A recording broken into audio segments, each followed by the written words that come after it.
Good evening. Welcome to the Woodchuck Report on this fine day, this Friday, May 11th. Well, today let's get into it. Got several things we want to talk about today. Some recap for what I'll be talking about.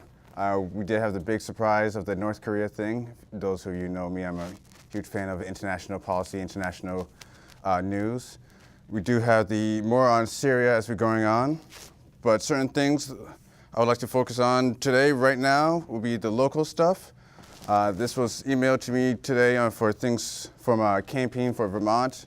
I like to subscribe to them. They tend to send me things that are going on that peruse my interest and generally things that's going to the legislature. And so I feel it's my responsibility to let you know. So first thing to start off with would be Bill S.229.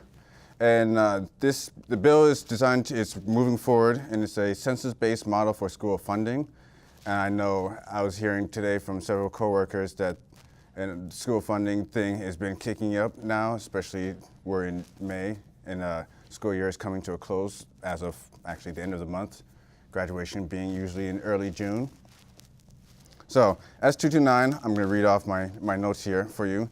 It's a bill that's going to move school funding to a census-based model, and it's going to impact how the state pays for students with disabilities and affects how they treat the roles of independent schools in educating students with disabilities, and it's designed to be very fluid.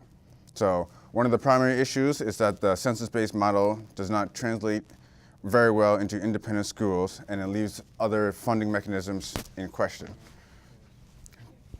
Generally speaking, we know school funding is based off of property tax, and there have been ways in studies to change school funding from, say, strictly a state property tax to, say, income-based or even tax-based off of sales and whatnot. So that's what 229 is, just making sure I don't miss anything on that. Representatives from the public and independent schools have been meeting, and this is all for this past following month, to work out ways that public schools can adopt this new model while holding the independent schools harmless. And so there's very more tangible things to it, but as I find out more information, I will let you know in more than likely next month's Woodchuck Report. So the next thing on this relatively long list actually, is H911. This is one of the largest bills that's being considered and has several broad implications on both how all of us Vermonters are going to be taxed. It's been kind of changing and evolving a little bit, and there has been significant changes. It did pass the Senate Finance Committee from a 6-1, 6 being for, 1 being against. Now, the bill attempts to address several major components of how state taxes are determined, and one of the most vital is disconnecting Vermont's tax code from newly implemented federal standards. For those of you who have quickly forgotten that President Trump in his new tax bill changed the federal standards in taxing, which is going to affect all the states in various ways depending on actual state focus. So, due to federal changes in how the adjusted gross income, the AGI, is determined, if you didn't already know that, Vermonters are going to be at risk of seeing an uptick in the state bill to the state tax bill to the tune of $30 million in statewide revenue. Now, H911 is designed or seeks to disconnect all the state tax bill and from the federal tax bill, essentially the two state and federal AGIs, which is the adjusted gross income. So it's trying to make sure that what happens federally does not adversely affect us, you all, on the state side. So one of the things it's going to do is there's versions of the bill that are designed to lower the personal exemption from the $4,159 to $4,050.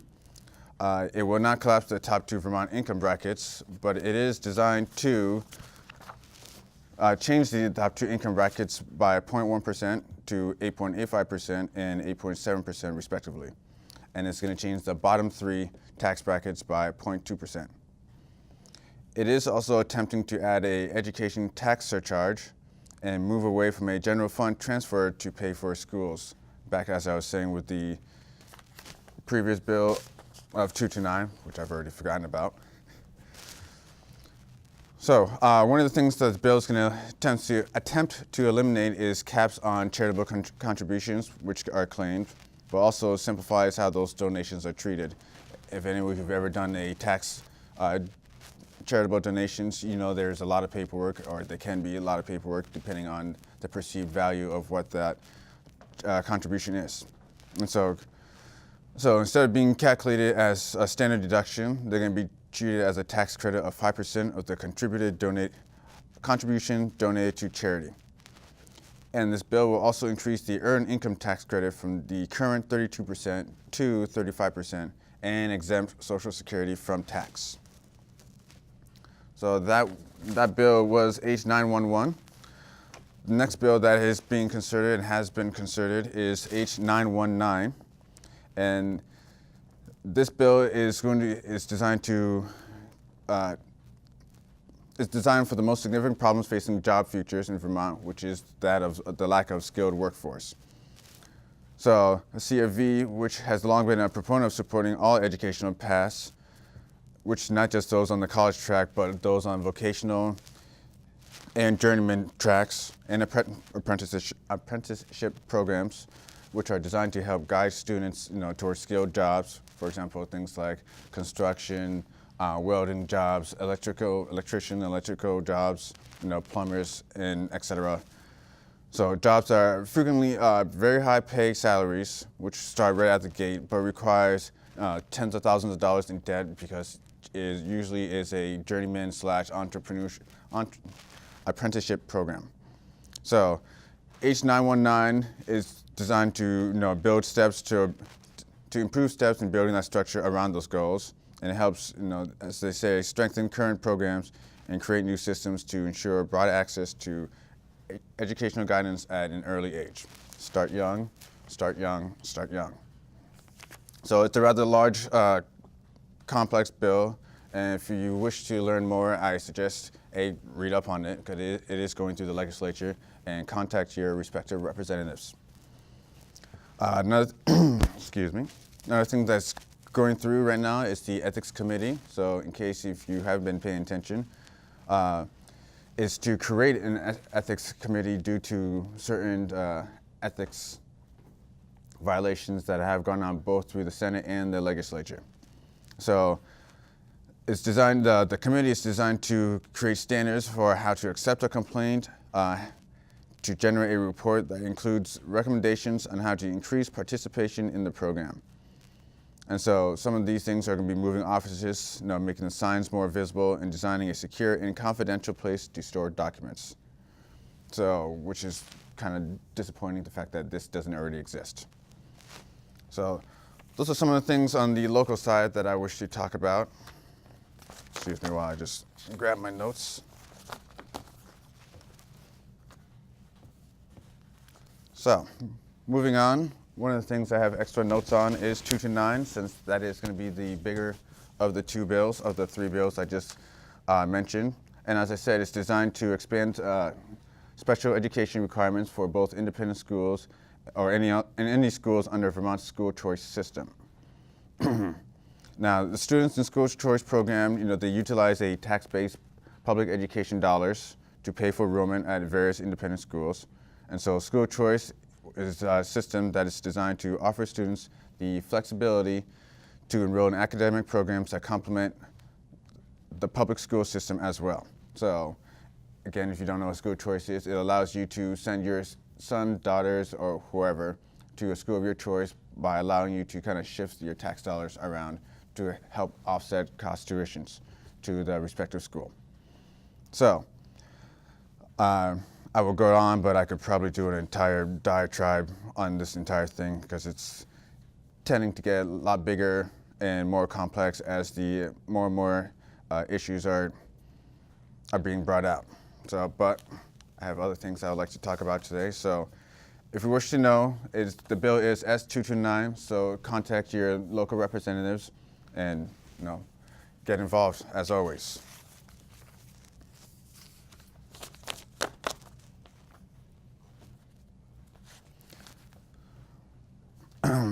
Now to move on to a little big. For those of you who missed out, April 15th was tax day. And so, of course, as always, the whole goal for us as libertarians is to reduce and cut federal spending. Tax us less, spend less, ideally.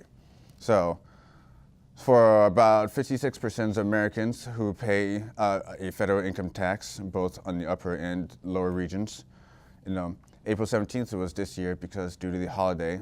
So generally it would be April 15th, which is a Tuesday, but there was a holiday, so the IRS give an extra 2 days for the holiday, really. So April 17th ended up being tax day. If you somehow missed that, I'm sorry. You're probably gonna have bigger problems on your hand. The IRS really likes their money. So, in 2017, which was this federal past year, the Fed spent a little over $4 trillion, which approximately amounts to $12.7 thousand for every man, woman, and child in the country. So all those taxes combined brought in about $3.5 trillion, which leaves an approximate deficit of around $700 billion. So, and if that deficit were to be split equally per capita basis for every person in the country and paid through income tax, we'll end up spending a little over $2,000.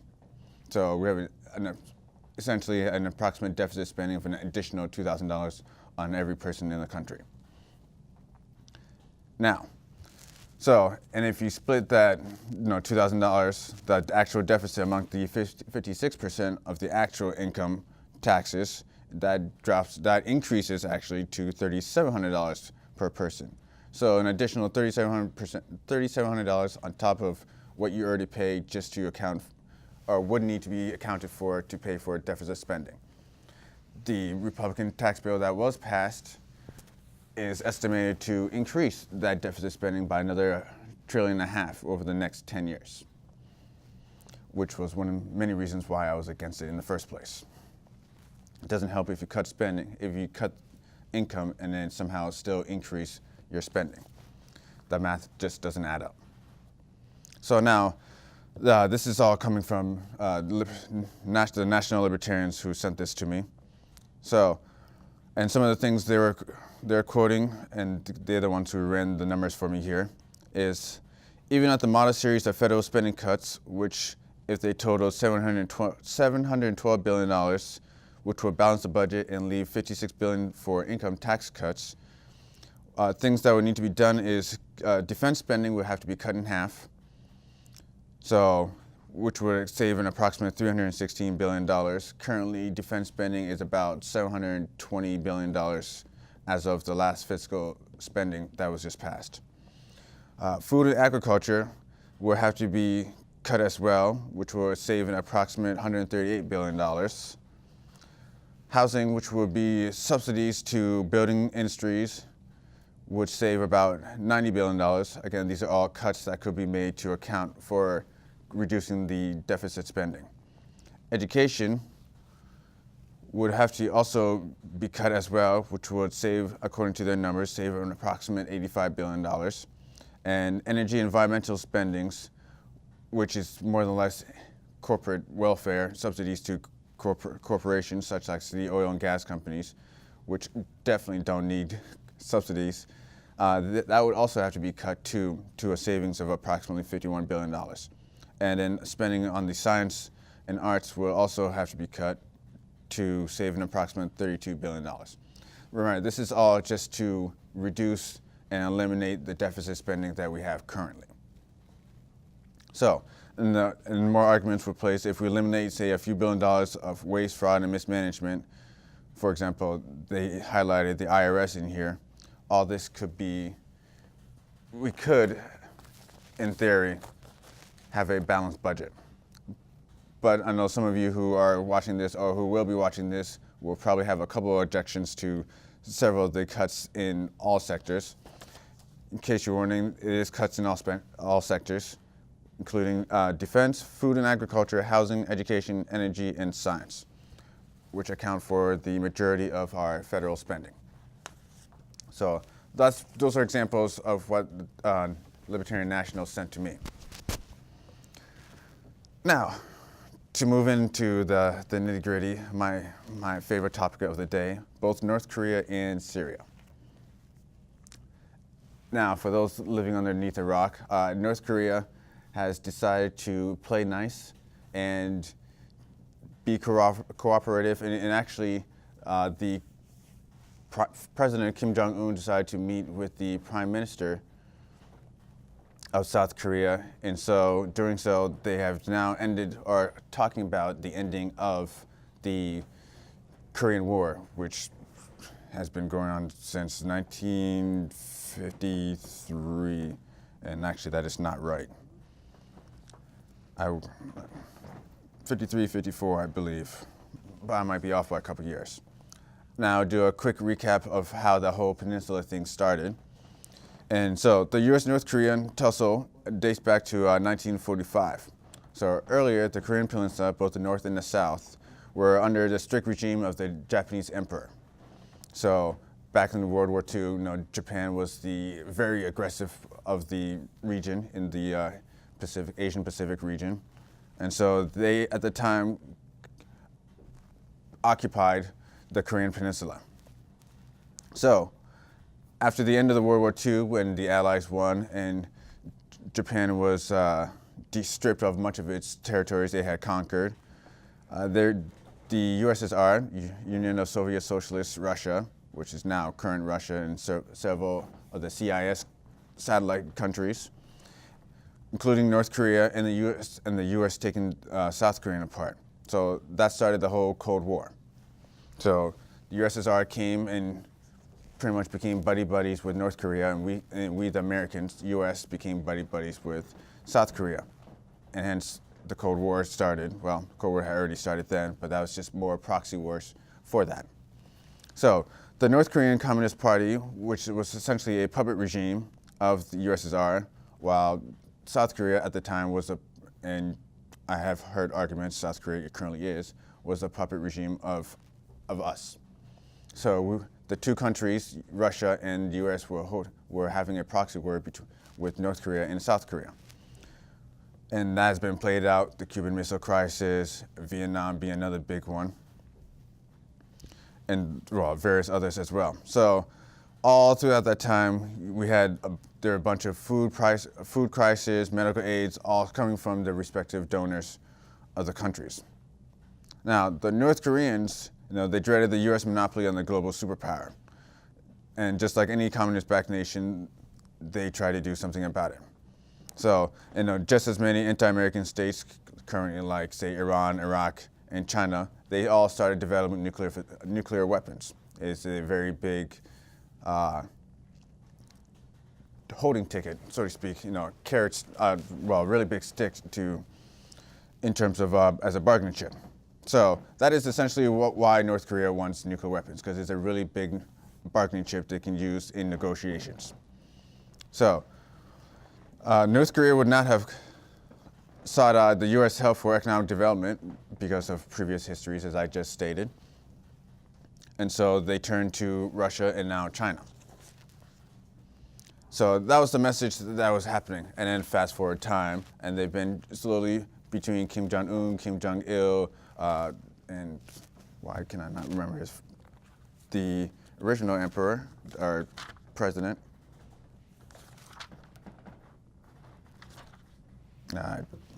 Apologies to North Korea, I don't have his name written down. But that was essentially the big ticket. So nuclear weapons became the bargaining chip for North Korea. And now that they have successfully, arguably, have nuclear weapons, it is being used as a bargaining chip.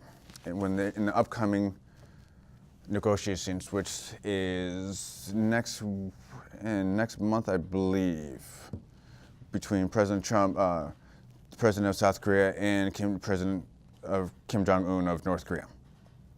So one of the things that's happened that has been working in North Korea's favor, so to speak, is there's a change in South Korean administration.